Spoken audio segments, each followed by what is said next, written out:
नमस्कार मंडळी. तर हे तुम्हाला दोन झाडं पानं दिसतात आहेत.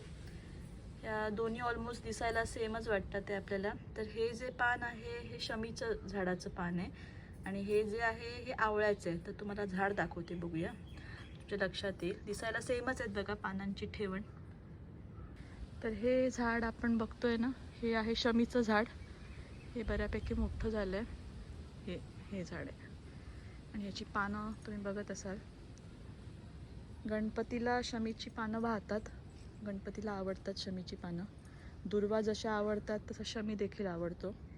जर तुम्ही वास्तू मानत असाल तर तुम्ही जर ह्याची लागवड करणार असाल किंवा लावणार असाल हे झाड, तर हे तसंही तुम्हाला मिळून जाईल कुठच्या पण नर्सरीमध्ये. आणि नॉर्थ ईस्ट ईशान्य दिशेला हे झाड लावावं, जेणेकरून घरात भरभराट वगैरे येते.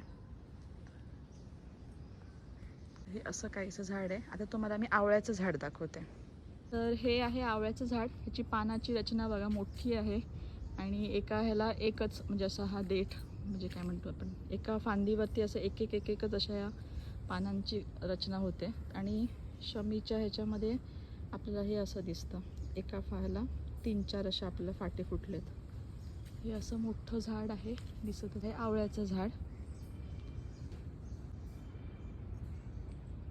आणि याची पानं पण आता बऱ्यापैकी पिवळट व्हायला लागली. हे तर जाणार, म्हणजे असं आहे सेम बट डिफरंट. तसं आहे, थोडं दिसायला सेम वाटतात, पटकन लक्षात येत नाही. तर हे वेगवेगळी झाडं आहेत, एक आवळ्याचं आणि एक शमीचं.